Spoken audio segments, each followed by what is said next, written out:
Hello दोस्तों, आज हम बात करने जा रहे हैं the scam of BJP party. BJP सांसद योगी आदित्यनाथ के एक पुराने भाषण 2009 के भाषण को लेकर विवाद खड़ा हो गया है।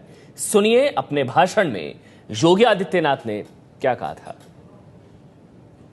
हम लोगों ने इस परंपरा को स्वीकार किया। किसी कालखंड में कोई बना होगा, अगर वह हिंदू बनेगा हम उसको स्वीकार करेंगे, उसकी शुद्धि करवाएंगे और उसको अपनाएंगे। एक नई जाति का फिर से निर्माण करवा देंगे। पूरी जाति ही नहीं बना डालेंगे, हम लोग स्वीकार करेंगे। और हम लोगों ने तय कर रखा है कि अगर वह एक हिंदू बालिका को ले जाएंगे तो कम से कम 100 मुस्लिम बालिकाओं को प्रचार कर रहे थे। योगी आदित्यनाथ ने पूरे बयान पर सफाई देने से इनकार कर सफाई देना चाहेंगे सर? नहीं, मुझे कोई सफाई नहीं देनी है। लेकिन सर जो शब्द आपके निकले हैं उसको लेकर थोड़ा ऑब्जेक्शन जताया। और ठीक मैंने कहा ना, इसलिए मैंने कहा कि उसका फोरेंसिक जांच के बगैर अगर आप कोई वीडियो दिखाते हैं तो आपकी जिम्मेदारी बनती है। आप सभी को जैसे मालूम होगा बीजेपी किन बेस पर और किन मुद्दों पर चुनाव लड़ती है, तो हमको और आप सभी को मालूम है। तो दोस्तों, बीजेपी सिर्फ 4-5 मुद्दों पर चुनाव लड़ती है। हिंदू, मुस्लिम, इंडिया, पाकिस्तान, इन मुद्दों पर चुनाव लड़ती है दोस्तों। कभी भी दूसरा मुद्दा नहीं उठाती कि देश में बेरोजगारी है, किसानों की हालत क्या है, तो बिल्कुल नहीं उठाती। और इन मुद्दों पर चुनाव लड़ती है और जीत भी जाती है दोस्तों। जीतने का क्रेडिट किसको जाता है? जीतने का क्रेडिट जाता है अनपढ़ जनरेशन को। जो अनपढ़ आदमी है उसको क्रेडिट जाता है पूरा। और आप मुझे बताइए, अगर इसी प्रकार से महंगाई बढ़ती गई तो गरीब क्या खाएगा? लेकिन प्रधानमंत्री महंगाई का मां बोलने के लिए तैयार नहीं है। क्रेडिट जाने के बाद वो उसी को डालते फिर जीत भी जाते हैं। तो दोस्तों, जैसे मैंने आपको पहले भी कहा था कि हमारे बच्चे अनपढ़ है और नेताओं के बच्चे पढ़ रहे हैं विदेश, और फिर हम उनका फेवर करते हैं। भाई ये बात गलत है दोस्तों। आप जब वे विदेश से पढ़कर आएंगे तो आप पर ही राज करेंगे दोस्तों। तो आपको ये वक्त आने नहीं देना है। आने किस लिए नहीं देना है? सारी बात जाती है पढ़ाई लिखाई पर। तो आपको इतना ग्रेजुएट बनना है, इतना पढ़ाई लिखाई करना है कि आप खुद उनसे सवाल कर सको। संसद में आपको उस दिन के लिए पढ़ना है कि आप संसद में जाके या किसी कोर्ट में जाके उनसे सवाल कर सको। तो दोस्तों, एक पढ़ाई लिखाई का पूरा खेल है। अब फिर भी हमारे बच्चे क्या करते हैं? हमारे बच्चे अनपढ़ है, क्या करते हैं? हिंदू मुस्लिम, ये कीड़ा सिर्फ चाहे प्रदेशों में है, अनपढ़ प्रदेशों में, नहीं तो किधर भी नहीं है कीड़ा। तो इस कीड़ों को मिटाने के लिए दोस्तों हमें क्या होना? पढ़ना जरूरी है। तो पढ़ाई के साथ साथ आदमी को, कहते हैं ना, अनपढ़ आदमी इस दुनिया में डंगर समान होता है। आदमी को पढ़ना जॉब के लिए नहीं है, आदमी को पढ़ना है तो आदमी से इंसान बनने के लिए, अंधभक्त से इंसान बनने के लिए। तो दोस्तों, आपने कभी भी किसी बिजनेसमैन को या किसी पढ़े लिखे को कभी भी हिंदू मुस्लिम कहते हुए नहीं सुना, क्योंकि उसके पास टाइम नहीं है मेरे भाई। उसके पास टाइम नहीं इन बातों को, फालतू बातों को करने का उसके पास टाइम नहीं हो, क्योंकि वो अपने काम में लग जाता है।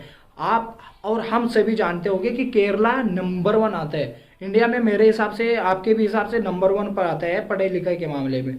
तो उसमें कभी भी हिंदू मुस्लिम नहीं होती, हिंसा नहीं होती, पब्लिसिटी नहीं होती। वहाँ की सरकार भी दूसरी है दोस्तों। चलो केंद्र में तो हमारे मोदी जी है, बट वहाँ की जो सीएम है, चीफ मिनिस्टर है, वे दूसरे हैं, वो दूसरी पार्टी से बिलोंग करते हैं।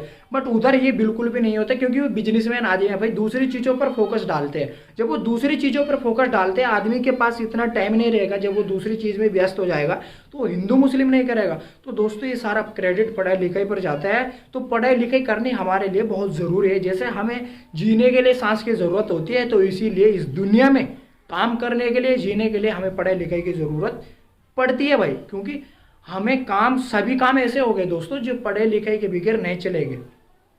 तो हमारे कुछ प्रदेश ऐसे है। मैं बात कर रहा था केरला की। केरला के अंदर, केरला का मैंने कोई भी आदमी अदर स्टेट में नहीं देखा काम करते हुए।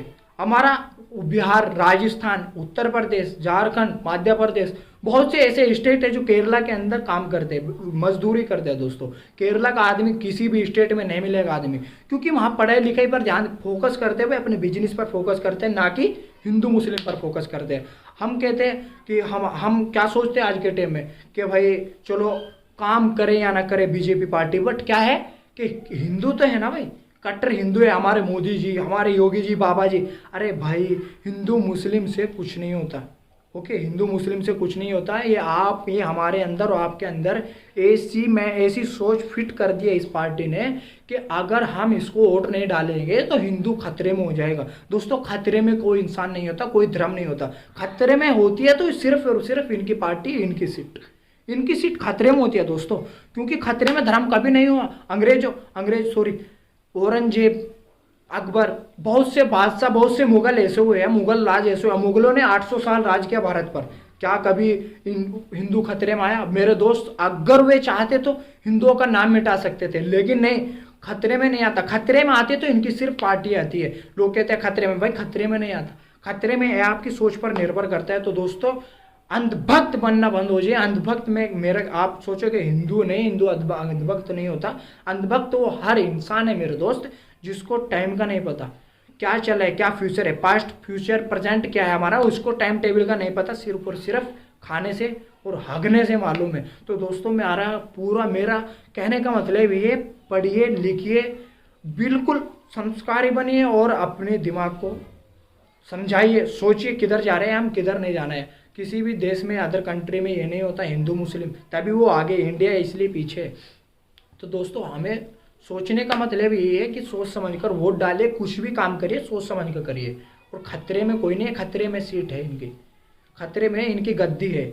ये वोट मांगने हैं आपसे बस, वो कुछ प्रोपेगेंडा नहीं है। खतरे में वो ये बेरोजगारी की बातें नहीं करते, किसानों की बातें नहीं करते, खाली यही खतरे में है भाई, इंडिया खतरे में, हिंदू खतरे में। भाई खतरे में कोई नहीं, खतरे में इनकी सीट है।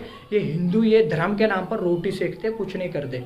आप इस काबिल बनिए कि इनसे सवाल कर सकोगे कि आपने हमारे लिए क्या करा। खतरे में कुछ नहीं होता, खतरे में भाई वो है, ऊपर वाला है, वो देखता है सब कुछ। तो वीडियो दोस्तों अच्छी लगी हो तो लाइक करना, कमेंट करना। अगर ऐसी वीडियो चाहते हो तो हमारे चैनल को सब्सक्राइब कीजिए और कमेंट में ज़रूर बताइए वीडियो अच्छी लगी हो तो। Thank you so much. जय हिंद, जय भारत।